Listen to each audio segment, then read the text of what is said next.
Bismillahirrahmanirrahim. Assalamualaikum warahmatullahi wabarakatuh. Salam sejahtera untuk kita semua. Om Swastiastu, Namo Buddhaya, salam kebajikan. Rapat kali ini akan membahas isu-isu yang kita menemukannya atau mendapatkan dari kunjungan lapangan. Kunjungan lapangan yang tidak sebetulnya atas nama negara, biayai uang negara.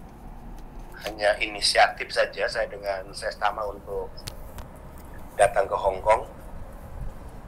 Dan ternyata dari pertemuan atau kunjungan selama 3 hari ya di Hong Kong, ada 10 masalah yang kemudian saya catat.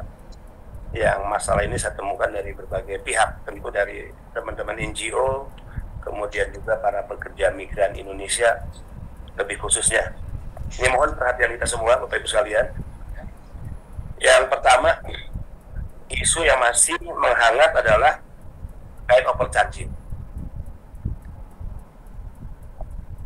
Korban-korban overcharging bertemu dengan saya dan mereka meminta kepastian apa langkah negara, apa sikap pemerintah terkait overcharging ini.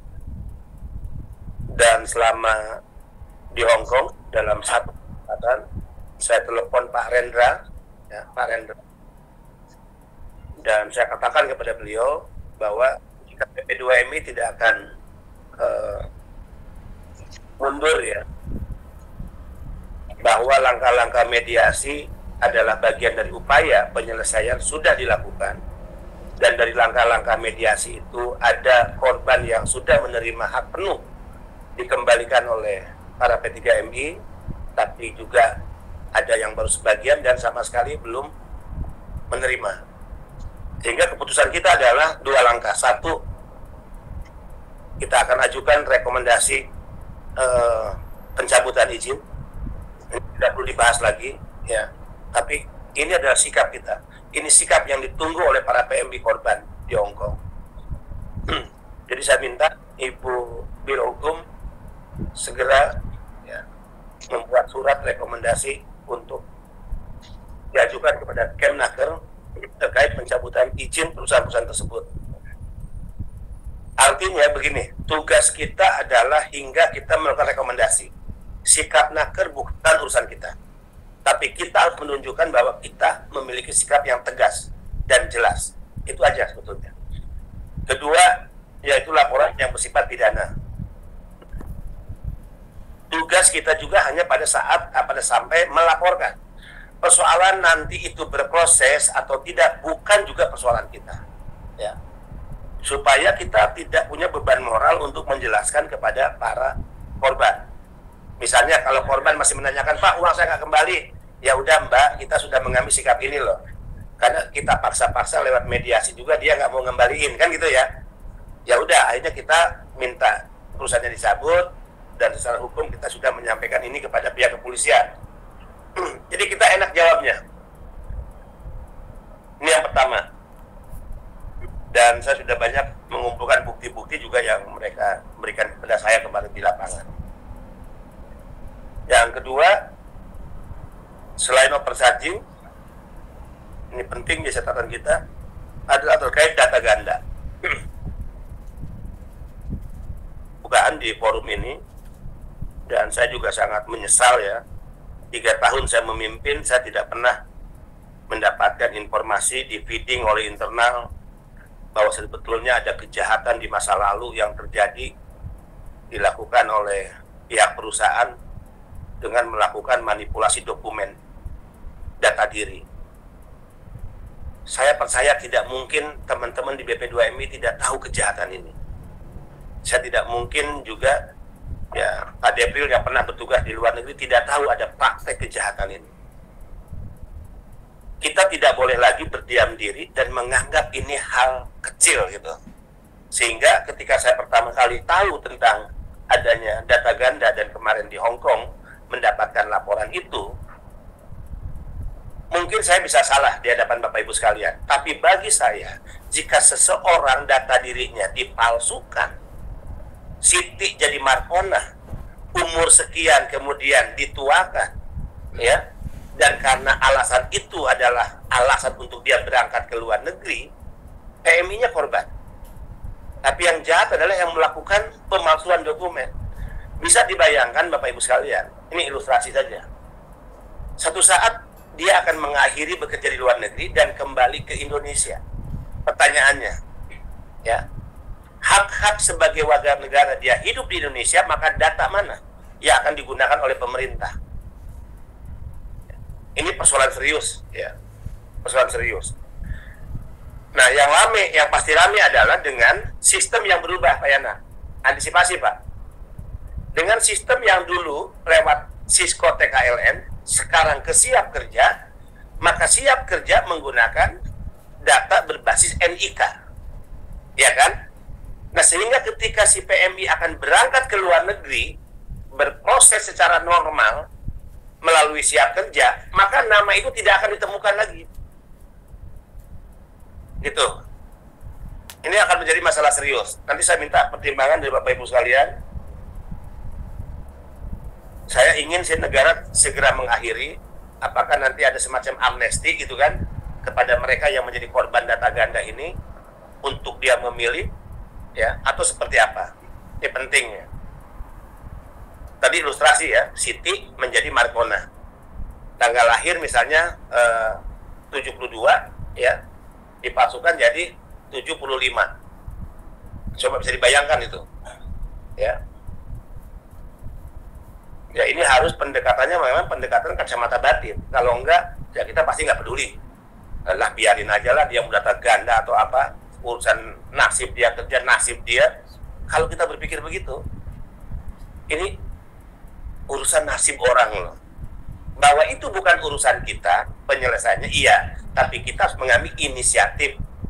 Sehingga besok kita akan mengundang Dirjen Imigrasi, kita akan mengundang juga Dukcapil, Dirjen Dukcapil, untuk kita membicarakannya ini seperti apa langkah yang harus kita ambil dan kita lakukan. Yang kedua, data ganda menjadi masalah yang serius, dan ternyata PMI Hong Kong, ya, kemarin banyak yang mengaku bahwa data saya ganda, Pak, data saya ganda, Pak. Ya. Dan kita membiarkan ini berpuluh-puluh tahun, ya, berpuluh-puluh tahun. Ketiga, selama 3 hari saya di Hong Kong, ada beberapa peristiwa yang dialami oleh PMI ketika dia harus diputuskan hubungan kerjanya, yang memaksa dia harus keluar rumah, kadang-kala malam atau subuh. Ya. Dia keluar rumah, bawa koper. Ya. Kalau dia ada uang misalnya, dia masih bisa, ya, masuk penginapan, membayar uang sendiri, tapi bukan itu juga masalahnya. Bagaimana keselamatan yang bersangkutan, kan gitu, keselamatan jiwa. Sementara KJRI tidak menjangkau ini, dalam arti tidak menjangkau untuk mengambil tindakan yang bersifat segera gitu kan, ya, segera untuk diamankan di shelter atau apapun lah namanya. Karena kasus seperti ini banyak, bukan 1-2, dan sebetulnya mereka juga hanya butuh penginapan tidak untuk waktu yang panjang, misalnya hanya untuk 1 malam, 2 malam, atau 3 malam untuk mereka menemukan majikan yang baru. Ya, setelah itu mereka berpindah. Maka saya berpikir, bisakah kita menyiapkan tidak dengan istilah shelter, tapi semacam rumah singgah di sana, yang itu dibiayai BP2MI, kemudian kita bisa bekerja sama dengan siapapun lah, apakah lembaga, ya, apakah NGO, atau apapun, mereka para pegiat kemanusiaan dan sebagainya. Ini penting untuk dipikirkan oleh kita. Saat di Hong Kong, saya langsung kontak Pak Yuda menyampaikan masalah ini, ya, dan Pak Yuda sebetulnya tidak ada masalah, tinggal masalah ini tetap harus dibicarakan bersama Kemlu gitu. Ya, ya memang harus begitu, nggak mungkin juga kita selonong boy lah ya. Ini ketiga. Keempat, tentang penempatan kerja di Makau. Nah, ini penting. Ya, tentang penempatan kerja di Makau. Penempatan kerja di Makau ini ada laporan beberapa pekerja kita menggunakan calling visa. Kemudian mereka baru bisa menerima perjanjian kerjanya di Makau. Padahal undang-undang mensyaratkan siapapun yang berangkat ke negara penempatan, termasuk perjanjian kerjanya kan sudah di tangan kan. Itu. Nah, ini bagaimana sikap kita terhadap ini? Padahal peluang kerja di Macau itu sangat terbuka. Padahal orang Indonesia yang hari ini bekerja di Macau juga sudah 5 ribuan kurang lebih. Ya. Di Macau-nya ya, itu udah 5 ribuan. Bu Yani ini bawa Bu Yani, Bu, di Asia ya, Afrika, untuk penempatan. Bagaimana sikap kita? Apakah kita tetap menganggap mereka sebagai unprocedural? Nggak mungkin mereka dihukum terus dengan sebutan PMI unprocedural. Ya. Tapi untuk melegalkan mereka seperti apa? Kita bicara dengan siapa? Yang kedua terkait perluasan sektornya. Kemarin saya diinfokan bahwa ya banyak peluang kerja yang sangat terbuka di Macau, yang kemungkinan ini harus ada inisiatif pemerintah dan pastinya Naker bukan kita untuk membuka sektor pekerjaan yang lain. Kemudian ada 10 temuan saya, catatan saya. 5 adalah korban penipuan. Ya. Satu orang PMI kemarin mengalami penipuan sampai 300 juta. Bayangkan. Dan kasus seperti ini banyak dialami oleh para pekerja kita. Ya, ya gimana kita nggak menangis ya, lihat mereka datang merasa bertemu dengan orang pusat, datang merasa bertemu dengan orang yang mereka punya harapan ya, untuk kita menyelesaikan masalahnya, walaupun kan masalah ini sebetulnya tidak cukup juga kita menangani sendiri gitu. Tapi kan bagi PMI apapun tempat pengaduan adalah BP2MI. Bagi PMI tempat pengaduan, tempat curhat mereka adalah BP2MI. Mau tidak mau, kalau dalam pandangan saya, kita harus selalu mengambil inisiatif terdepan. Bahwa penyelesaiannya bukan kewenangan kita, bahwa penyelesaian tidak bisa diputuskan sendiri oleh kita, itu masalah lain. Kita harus mengambil inisiatif terdepan. Ada hal lain sebetulnya dengan penipuan-penipuan ini, ya. Orang tertipu karena merasa dipacarin dan hanya kenal di Facebook, ya. Orang ditipu karena dijanjiin mau dinikahin tapi hanya kenal di Facebook, seperti itu. Nah, ini ada hal yang terkait dengan OPP nanti ya, OPP ya. Ini penting sebetulnya. Apalagi kita punya perencanaan 2024 OPP-nya tidak lagi hanya 10 jam tapi 3 hari. Ini penting. Selain bagaimana membentuk karakter mental para PMI ini dipikirkan kembali. Saya ingin untuk silabus ya, Pak Debril, Bu Yani, kita harus maulah membuka diri dengan teman-teman NGO. Kalau penempatan Hong Kong kita gandeng bagaimana silabusnya spesifik Hong Kong, mereka yang paling tahu kondisi lapangan. Yuk kita ajak bareng-bareng, bantu dong kami, kita buat silabusnya seperti apa, agar mereka paham tentang kultur budaya Hong Kong, agar mereka paham tentang hukum di Hong Kong, kan gitu ya. Ayolah kita mulai membuka diri dan melibatkan mereka untuk merumuskan silabus yang akan kita berikan nanti saat pelaksanaan orientasi pra penempatan. Oke. Yang keberapa tadi? 5 ya. Sekarang 6 ya. Ke-6 BPJS. Nah, ini jujur Bapak Ibu sekalian, isu yang paling ramai dan sedang hangat-hangatnya di Hong Kong, bahkan jauh sebelum saya masuk Hong Kong, selama di sana, adalah BPJS.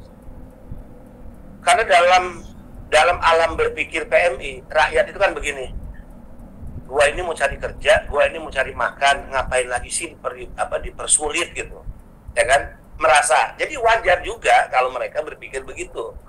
Masalahnya kapan kita menjelaskan bahwa tidak seperti itu dan tidak mungkin negara mempersulit rakyatnya, kan gitu. Bayangkan BPJS yang bukan kebijakan kita itu dianggap oleh PMI itu adalah produk BP2MI. Ini ngapain lagi BP2MI ngeluarin aturan kita pulang harus bayar BPJS, dan karena BPJS ya kita jadi ribet urusan dan bahkan gagal terbang, bayangkan loh. Jadi ini yang kadang-kala saya tuh kesel sama BPJS. Enggak, jadi kita yang jadi juru bicara BPJS itu. Pertama, kita jadi tertuduh seolah-olah itu produk kita. Kedua, jadi kita yang jadi juru bicara menjelaskan tentang BPJS. Oke. Kenapa suara saya nggak jelas? Oke. Jadi kita pertama jadi tertuduh, kedua ya kita menjadi juru bicara menjelaskan. Live tadi malam, itu saya harus menjelaskan apa manfaat BPJS. Bayangkan, itu bukan tugas saya, itu tugas BPJS. Masya Allah. Ya udah nasib kita mungkin begini ya.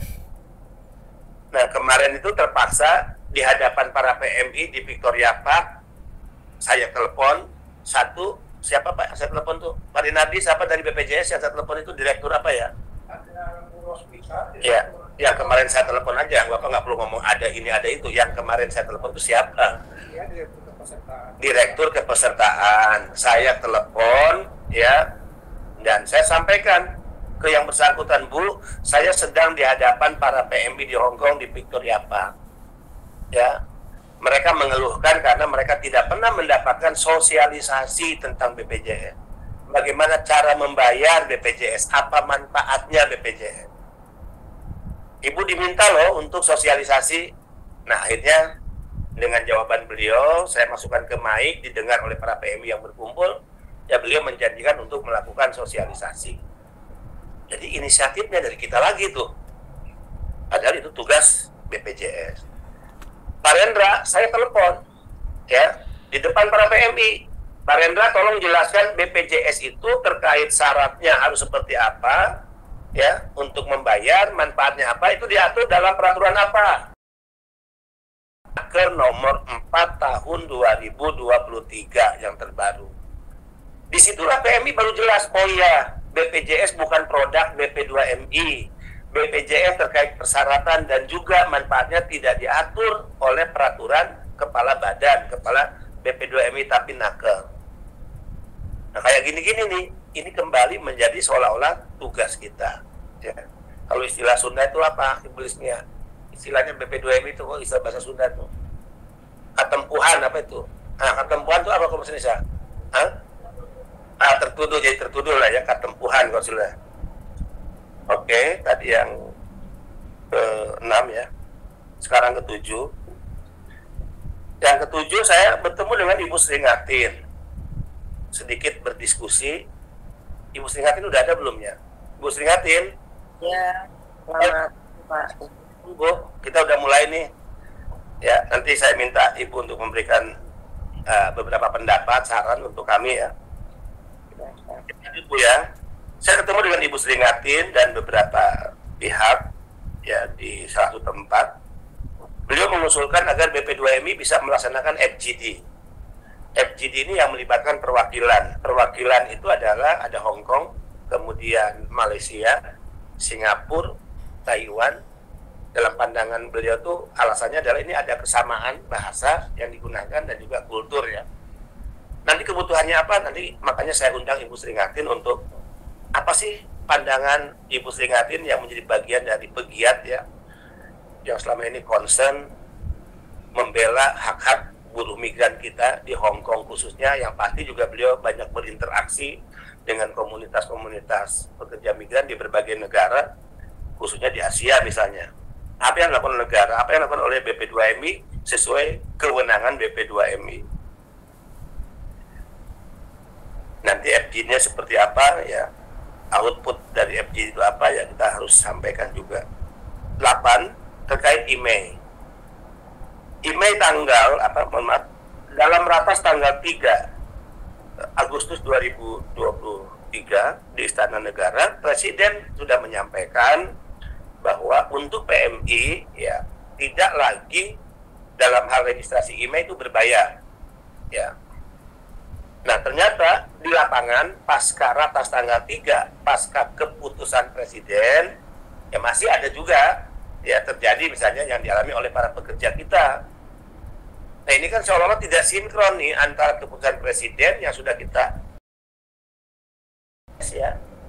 kita lakukan konferensi pers di tanggal yang sama, kemudian tidak sinkron dengan praktek lapangan.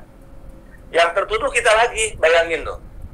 Jadi saya ketemu dengan PMI, Pak Beni kan mengatakan untuk email seperti ini, tapi kenapa dong? Jadi seolah-olah kita dianggap tidak konsisten. Saya menjelaskan lagi satu persatu. Saya bilang, Mbak, untuk apa? Kebijakan terkait administrasi, registrasi email di lapangan itu bukan BP2MI, tapi ya teman-teman dari Bea Cukai, Kementerian Keuangan. Mungkin dari pimpinannya belum turun instruksinya ke bawah, sehingga saya minta tolong ke Pak Putra. Pak Putra, coba koordinasi dengan orang lapangan, Bea Cukai di bandara misalnya, ya ngomonglah ke mereka, kalau belum menerima instruksi yang bersifat tertulis dari atasan, toh itu hanya bersifat administratif. Tapi keputusan presiden itu adalah aturan loh. Ya, itu lebih tinggi dari peraturan menteri, daripada keputusan menteri. Ya bisalah di lapangan, ya agar fleksibel, langsung aja dilaksanakan perintah presiden itu.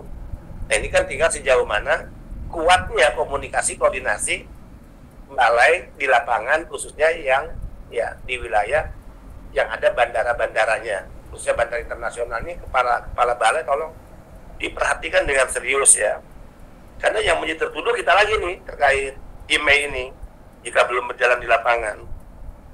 Kemudian yang ke-9, barang kiriman milik PMI. Ada Pak Sukarman nggak di sini? Pak Sukarman? Siap Pak Kaban. Ya, Pak. Saya diskusi dengan Mbak Sriwatin. Ya, siapa? Ya, mungkin ada yang keliru atau kurang sempurna lah ya terkait milik PMI ini, Pak. Bagaimana pemberlakuan penerapan dalam 1 tahun 1 kali $500 itu. Nanti kita akan minta pada Ibu Sriwatin tolong diperkuat nih terkait masalah kiriman barang PMI ya, sebagaimana yang kita diskusikan ya di kemarin malam di tempatnya Ibu Sriwatin. Nanti tolong Pak Karman juga ya menyampaikan khusus terkait ini. Siapa?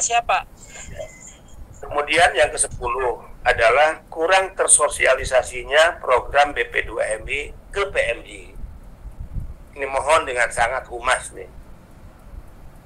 Coba kita lihat jujur ya, ini diprihatinkan oleh banyak pihak. Jadi saya undang khusus nih ke tempat ini. Di sini ada Mbak Yuni, ya, didampingi suaminya karena Mbak Yuni ini nggak bisa jauh dari suaminya. Ya, beliau youtuber independen, ya nggak mau berurusan dengan kepentingan politik apapun.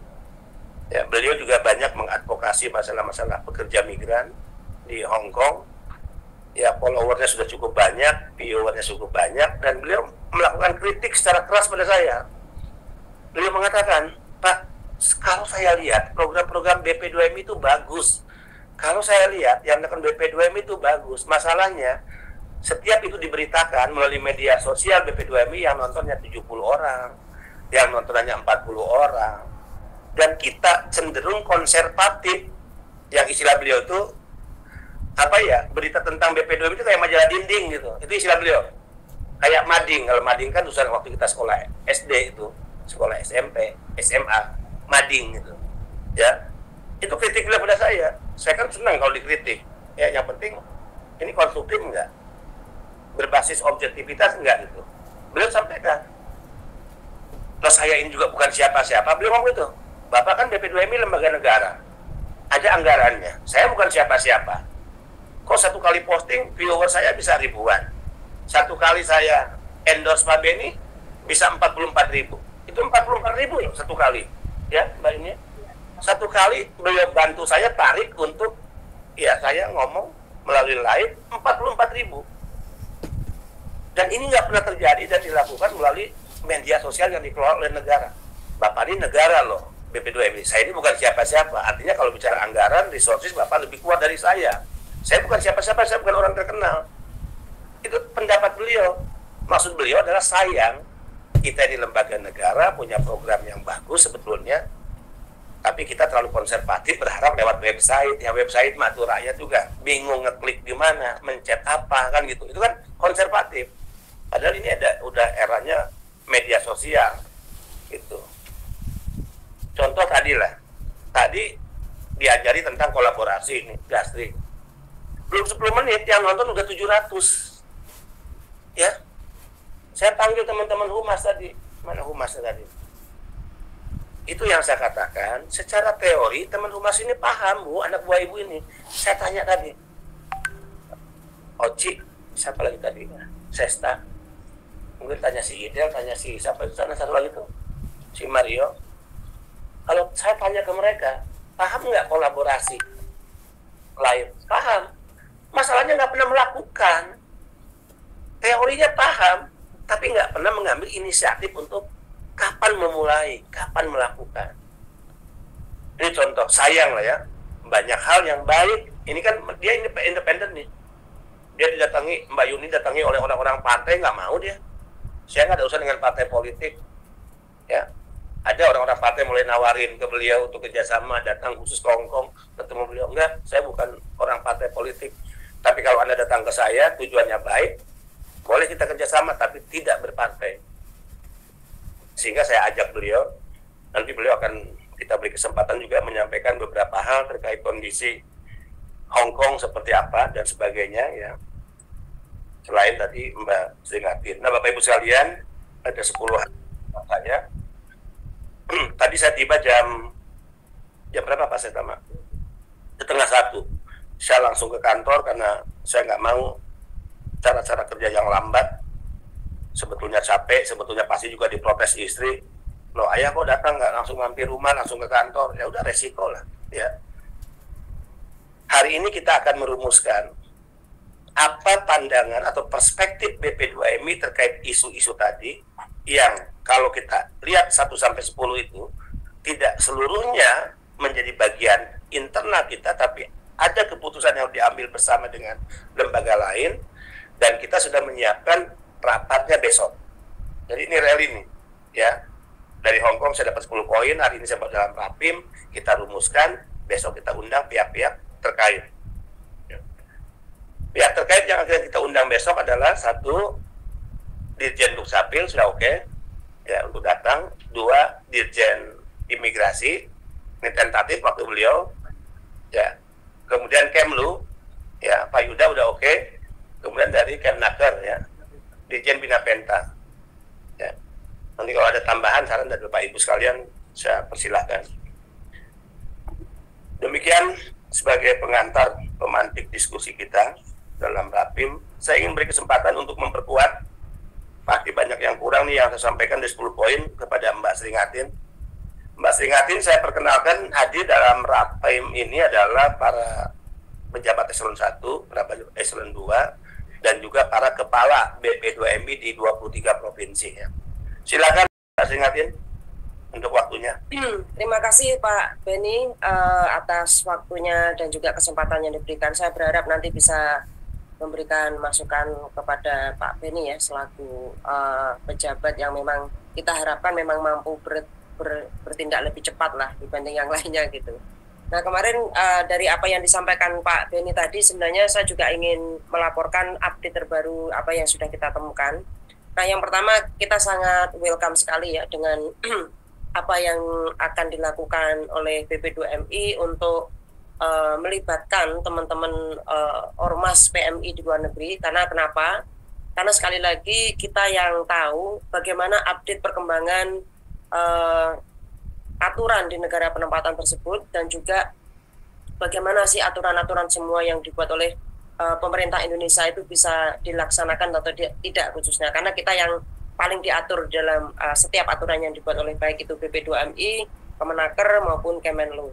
Nah dari beberapa hal yang ingin saya angkat dulu Pak, ini terkait dengan masalah persoalan yang kita temukan dalam Januari sampai Juni ini. Justru persoalan yang paling banyak dihadapi teman-teman itu pemutusan kontrak kerja Pak. Kenapa hal ini terjadi? Karena memang kondisi kerja di Hong Kong itu saat ini sebenarnya tidak baik-baik saja ya di tengah pandemi COVID, jam kerja yang sekali. Mengapa itu salah satu hal yang ingin kita angkat juga dan sudah kita sampaikan kepada Labor Department waktu kita dialog dan juga kepada KJRI. Salah satunya adalah bagaimana pemerintah juga mengupayakan perlindungan ini adalah adanya jam istirahat. Jadi mengapa jam istirahat ini penting ya? Jadi kita tidak menuntut adanya jam kerja.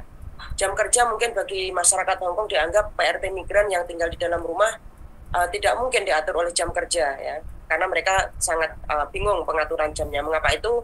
Kami mengusulkan adanya jam istirahat. Karena kita melihat bahwa saat ini banyak teman-teman yang mengalami sakit. Nah, karena kondisi sakit ini dan ketidaktahuan mereka akan akses mereka untuk sehat misalkan. Karena di Hong Kong ini semua warga negaranya yang memiliki residen Hong Kong, KTP Hong Kong itu diberikan subsidi untuk berobat. Kalau dirupiahkan itu baik itu melakukan operasi, pengecekan itu hanya sekitar 400.000. Ya, ini termasuk biaya seluruhnya. Nah, karena ketidaktahuan teman-teman ini, banyak teman-teman yang sakit keras dan mereka memilih pulang. Sakit kerasnya ini dalam kondisi sudah sangat-sangat apa ya Pak ya, sakit berat ya, misalkan kayak kanker, kemudian juga sakit stroke, gula darah, dan beberapa ini kita menjenguk dalam 1 minggu itu kita menjenguk 4 orang, kondisinya dia sakit komplikasi ya, dan ini sudah tinggal menunggu waktu saja sebenarnya. Nah, pemutusan hubungan kerja ini berdampak pada apa? Yaitu teman-teman tidak akan memiliki kesempatan untuk bekerja lagi di Hong Kong karena adanya ancaman job hopping. Nah, job hopping ini adalah pemerintah Hong Kong memperketat pembatasan visa kerja di Hong Kong. Jadi siapapun yang memutuskan kontrak kerja, mereka terancam untuk tidak bisa kembali ke Hong Kong. Apa yang akan terjadi? Mereka akan memilih menjadi overstay atau pekerja ilegal. Nah, mengapa ini? Kita bisa melihat bahwa dalam 1-2 tahun ke depan, kemungkinan besar jumlah buruh migran yang tidak berdokumen di Hong Kong itu meningkat. Karena mereka belum siap pulang, ya. Yang kedua, karena mereka masih memiliki hutang, karena mayoritas ini adalah orang-orang baru. Jadi dalam waktu 4 bulan ini kita mendata 385 orang. Nah, 46%-nya itu melakukan pemutusan hubungan kerja karena tidak sanggup bekerja di rumah majikan karena jam kerja tadi. Jadi tuntutan kita atas jam kerja, nanti kalau Pak Beni berkunjung di Hong Kong, tuntutan kita adalah 11 jam. Kenapa 11 jam? Yaitu 8 jam itu orang tidur, butuh istirahat, normalnya orang tidur 8 jam. 3 jamnya itu digunakan untuk sholat, untuk berkomunikasi dengan keluarga dan sebagainya, sehingga ini juga akan membantu hubungan PMI dengan keluarganya dan juga majikannya. Nah, yang kedua ini terkait dengan masalah permasalahan data identitas ya Pak ya. Tadi sebutkan Pak Beni bahwa tahun 2000 banyak teman-teman yang memiliki data ganda. Nah, di Hong Kong sendiri yang dimaksud data ganda itu bukan hanya sekedar tanggal lahirnya saja. Jadi semua data yang ada di depan paspor, mulai dari nama, tanggal lahir, kemudian bulan, tahun, dan juga tempat lahir, itu menjadi catatan yang sangat penting bagi pemerintah Hong Kong. Jadi siapapun yang telah masuk ke Hong Kong dan kemudian dia ditemukan datanya berbeda, itu maka dia akan terancam penjara. Nah, mengapa kok sekarang ini muncul kembali? Jadi dulu tahun 2016 itu muncul karena adanya paspor biometrik. Jadi paspor biometrik ini menyebabkan imigrasi Hong Kong merombak semuanya dan menghubungkan dengan satu data satu orang. Itulah yang menyebabkan ditemukan banyak teman-teman yang memiliki data ganda. Tahun 2016 kita melakukan survei, itu kita temukan 49% Pak. PMI itu mengalami data ganda. Nah, data gandanya dari mana? Jadi data ganda mereka itu mayoritas yang memiliki data ganda ini adalah orang-orang yang pernah bekerja di luar negeri. Jadi mereka yang pernah ex-Singapura, ex-Taiwan, ex-Arab, itu pasti datanya berbeda. Kenapa? Karena waktu pertama kali berangkat, mereka usianya dituakan. Ya. Dan karena paspornya ditahan dan sebagainya, sehingga mereka memperbaiki datanya tadi. Nah, tahun 2017-an itu sampai Bu Menteri datang ke Hong Kong, termasuk Menteri Kumham ya Pak, datang ke Hong Kong untuk meyakinkan bagaimana PRT migran nggak dihukum. Akhirnya Hong Kong menghentikan hukuman tadi. Dan kemudian kita juga meminta KJRI untuk menutup mata agar teman-teman yang terlanjur memiliki data berbeda ini bagaimana akan diampuni atau diberi amnesti. Namun sampai hari ini belum tahu apakah ajuan ini diterima atau tidak karena tidak ada kabarnya sama sekali. Nah, apa dampak dari data ganda yang berbeda ini? Dampaknya adalah teman-teman akhirnya tidak bisa ngeklaim BPJS. Kenapa? Karena memang data paspor dengan data KK-nya berbeda. Ya, ini yang menjadi kesulitan teman-teman. Makanya kalau ngomongin BPJS pasti teman-teman bertanya, bagaimana cara kita melakukan klaim jika data kita berbeda dengan data KK dan sebagainya. Nah, kemudian data ganda ini juga menyebabkan teman-teman tidak bisa melakukan misalkan sekolah atau kursus lain. Misalkan mereka akan melakukan kuliah UT di Hong Kong, mereka juga terbatas. Kenapa? Karena memang syarat utamanya adalah menyerahkan ijazahnya mereka, dan mereka tidak memiliki itu. Mengapa kemarin kita juga pernah melakukan diskusi dengan teman-teman, salah satunya adalah apa yang sebenarnya menjadi solusi bagi teman-teman agar mereka tidak melanggar hukum di dua negara. Jadi teman-teman, aku berjanji nih misalkan, data mereka mana yang mau diakui. Ya, nah ini kalau misalkan memang Pak Beni kemarin mengatakan bahwa mengusulkan amnesti buat teman-teman. Nah, ini menjadi langkah yang sangat penting buat teman-teman yang khususnya kita hitung bahwa jumlah orang yang memiliki data ganda itu tidak hanya di Hong Kong saja, Pak, di Taiwan, di negara lain itu juga memiliki hal yang sama. Nah, kemudian terkait dengan masalah bentuk pelayanan, tadi Pak Beni menyampaikan bahwa pelayanan apa sih yang selama ini dibutuhkan teman-teman di luar negeri. Jadi kalau ngomongin pelayanan, sebenarnya kita juga menyampaikan beberapa hal dengan KJRI misalkan, bahwa kita salah satunya menuntut agar BP2M harus ada di luar negeri. Karena paling tidak nanti kalau ada persoalan apapun itu cepat direspon. Seperti yang terjadi di Taiwan misalkan, ada BP2M di sana yang itu paling tidak membantu merespon cepat ya setiap persoalan yang dihadapi teman-teman. Nah, ini kendalanya adalah karena KJRI tidak bisa menurut penjelasan KJRI bahwa jumlah staf yang ada di KJRI itu dibatasi dan tergantung dari Menteri Kemenlu sendiri. Nah, itu juga menjadi salah satu hal penting karena kita juga nggak kurang-kurang menyampaikan bahwa staf KJRI harus ditambah karena nggak mencukupi dengan jumlah buruh migran yang terus bertambah di luar negeri. Nah, pelayanan ini alangkah baiknya juga melakukan FGD dengan beberapa service provider di Hong Kong. Nah, service provider di Hong Kong ini paling tidak mereka lebih dari 30 tahun melayani teman-teman PMI. Mereka tentu punya pengalaman yang konkret ya, bagaimana menyelesaikan persoalan hukum, persoalan kebutuhan sosial teman-teman. Jadi kalau kita lihat hari ini banyak sekali pelayanan yang sudah ada mulai dari kursus-kursus, kemudian pelatihan skill ya. Pelatihan skillnya ini adalah memberikan training bagaimana menjaga orang anak kebutuhan khusus. Nah, pelatihan